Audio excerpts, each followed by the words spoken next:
Olá, está começando mais um Talk Tag, um programa do canal Metô e dessa vez em parceria com a produtora Paralaxe, diretamente dos estúdios da Universidade Metodista de São Paulo, em São Bernardo do Campo. Eu sou a Giovana Fazani e nessa temporada estamos abordando como tema central o Brasil do amanhã, as perspectivas pós-pandemia. E hoje, trazendo o tema da educação e os profundos impactos da pandemia nas escolas e para os alunos do Brasil. Seria necessário uma reforma estrutural para que os estudantes se sintam mais seguros para voltar a estudar?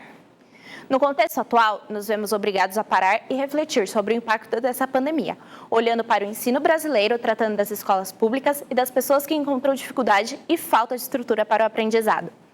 E hoje nós temos aqui presente conosco uma profissional do ramo da educação para falar um pouco sobre sua experiência. Ela é professora de Física do ensino médio. Olá, Juliana Kaori, tudo bom? Olá, tudo bom, e você? Tudo certo. Ju, conta pra gente, qual foi a grande mudança durante a pandemia no seu trabalho?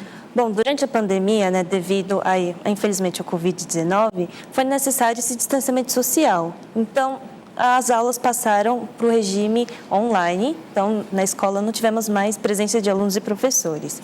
E eu parto de uma perspectiva de que a educação, a aprendizagem principalmente, ela se deve muito à relação entre aluno e professor. Só que agora não tínhamos essa relação direta que estávamos acostumados até então, né? Agora a gente estava intermediado por uma tela. E isso, assim, comprometeu infelizmente demais todo o processo da aprendizagem. Eu imagino. E você considera que o distanciamento da sala de aula seja o maior desafio como professor atualmente? Com certeza. E eu, inclusive, acrescento algumas coisas, pois nesse 1 ano e meio praticamente de ensino remoto, os alunos apresentaram uma grande defasagem. A gente quase que perdeu esse 1 ano e meio. E, além do mais, os alunos também estão com uma insegurança considerável para voltar presencial. Então, o distanciamento, essa insegurança, tudo isso são os desafios que a gente está enfrentando atualmente. Eu imagino. Então, para complementar o nosso papo, a gente está com o Luan, que ele tem algumas perguntas para você. Ele, que é estudante de audiovisual. Então, vamos lá. Oi, Luan, tudo bem? Boa noite. Olá, boa noite, tudo bem? Meu nome é Luan de Abreu e eu sou repórter daqui do Talk Tag. E eu gostaria de fazer uma pergunta. Eu gostaria de saber como você acha que o isolamento social impactou nos seus alunos?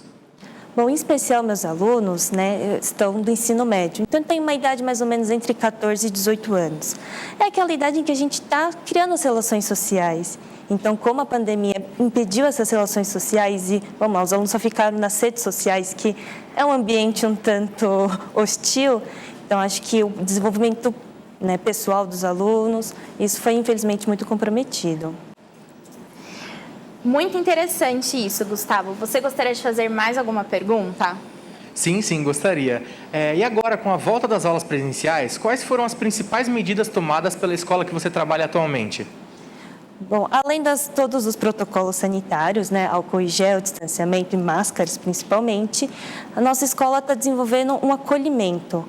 Então, são aulas dedicadas à conversa com os alunos, a reestabelecer o ritmo que estávamos aí antes da pandemia. Nossa, muito interessante mesmo.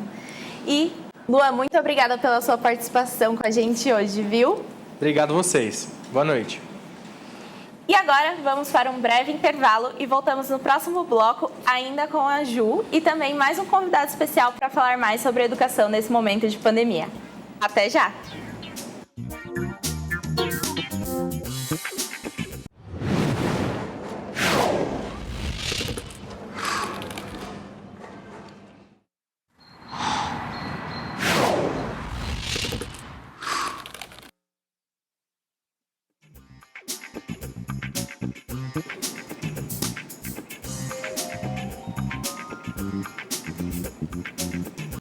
Estamos de volta com o Talk Tag. Para continuarmos o nosso papo sobre o Brasil do amanhã, as perspectivas do pós-pandemia, mais especificamente te falando sobre educação e os profundos impactos da pandemia nas escolas e para os alunos do nosso Brasil. Continuando aqui com a Juliana, professora de Física do ensino médio. Juliana, já conversamos, sobre como a pandemia influenciou no cenário acadêmico atualmente e como elas podem melhorar. Mas eu gostaria de pegar esse gancho sobre a educação hoje para termos a participação de um convidado agora muito especial, que ela irá complementar sobre esse papo educacional. Então chamamos a Cristina Meire, que está com a gente online agora. Ela é professora do ensino infantil em Mauá. Olá, Cristina, tudo bem? Seja muito bem-vinda. Boa noite, obrigada. Cris, você como uma profissional da educação, poderia dizer como foi o processo de transição para as aulas remotas? Então, no nosso caso, a educação infantil são crianças bem pequenas. Então, essa parada foi muito difícil. Embora a educação tenha passado por várias mudanças no decorrer de toda a história, essa foi mais impactante. Então, foi um processo difícil. A gente entrou primeiramente com um recesso escolar e depois tivemos que voltar com as aulas remotas, o que dificultou muito porque a gente depende do interesse e da vontade da família, né? Por ser educação infantil, alguns familiares não acham um processo tão importante. Isso é verdade. E como aconteceu o fortalecimento de vínculo com as crianças no período que as aulas aconteceram de forma online? Bom, a gente começou a enviar atividades por WhatsApp e a gente percebeu que as crianças pequenas não adiantavam figurinhas, né? Ou mandar mensagem de texto. E aí a gente começou a trabalhar áudios, né? Orientando, elogiando, dando bom dia, né? Então a gente criou um vínculo com essas crianças através de áudio, de atividades onde a nossa presença, a nossa foto, a nossa imagem eram expostas do grupo para que a criança continuasse vendo a professora, né? Ouvindo a professora de uma certa forma. E nós fazíamos a chamadinha todos os dias em casa através de foto, né? Então foi criando esse vínculo com essas famílias, mostrando que eles podiam ter essa liberdade de estar mostrando o seu cotidiano em casa, de como que as coisas aconteciam. Até porque nós tínhamos que disponibilizar atividades onde o material estivesse em casa, porque diferente dos alunos maiores, não tinham um caderno, livros, né? Então a atividade tinha que partir da realidade do que se tinha em casa. E quais as maiores dificuldades agora, né, e na adaptação do retorno presencial? Bom, a maior dificuldade é que nós estamos trabalhando em revezamento. Então, para algumas mães, elas não acham necessário levar duas vezes por semana ou levar poucas horas, né? Então, a gente está no sistema híbrido. As mães que optarem continuam da forma remota e temos o presencial. Mas a maior dificuldade na educação infantil seria o compartilhamento de objetos, de brinquedo, que não ocorre da mesma forma com adolescentes, são crianças muito pequenas e a gente tem que estar o tempo todo monitorando. Embora a gente use a higienização, máscara, a gente faz de tudo para manter os protocolos, né? Mas ainda há essa dificuldade de manter o distanciamento entre eles e o compartilhamento, por exemplo, de objetos, materiais e brinquedo, e também de que essas famílias se sintam totalmente confiáveis em estar mandando. Sem dúvidas, ainda mais que a gente sempre fala para as crianças, compartilha com o amiguinho, e agora, coitadinhos, voltam e não sabem mais o que fazer. É verdade, porque a gente sempre falou que devíamos dividir o brinquedo, dividir o material, sentarmos juntos na mesa, a roda da conversa. Então, hoje a gente vai na contramão de tudo que foi falado durante toda a construção da educação infantil. Então, Cris, qual seria a sua dica para esses pais nesse retorno presencial? Bom, primeira coisa é que a criança, ela não é um ser que não entende, que não compreende. Então, precisa da conversa, sim, mas precisa ensiná-los a enfrentar essa nova realidade. a se adaptarem a essa nova vida, porque não vai adiantar segurar em casa o tempo todo. Então, eles vão precisar enfrentar com a orientação da família. Hoje nós tivemos reunião de pais e falando isso.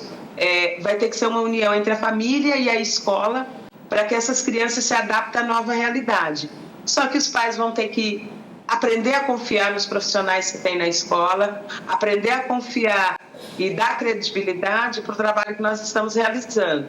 Então, assim, se a criança apresenta qualquer tipo de um resfriado, uma tosse, a gente já comunica à família. Se há alguma suspeita na escola de funcionário ou professor, a gente entra num afastamento até eu ter um diagnóstico certo. Então, assim, a segurança está sendo, assim, bem rigorosa. A gente tem um revezamento, por exemplo, da educação infantil, aqui em Mauá, de apenas 5 crianças por sala. Então, dá para a gente manter esses protocolos de uma forma bem segura. E aí, os pais, eu acredito que seria mais interessante estar mandando agora, enquanto estamos no híbrido, onde tem o revezamento, para que a criança se adapte melhor. Porque se você mandar assim, tipo, olha, o mês que vem é obrigatório, então ele não passa por esse processo de adaptação. E aí, Ju, gostou da dica? Não, perfeita, professora. Cris, muito obrigada pela sua participação, viu? Tenha uma boa noite. Obrigado, boa noite. E, Ju, qual a sua orientação para os pais dos alunos que estão encontrando dificuldade para voltar para essa rotina? Acho que eu vou seguir na linha da professora, né, de encorajar os alunos a voltarem. É um processo importante para o desenvolvimento dos próprios alunos, mas aí já vou voltar para a minha faixa etária novamente, né, ensino médio, que é trabalhar no diálogo.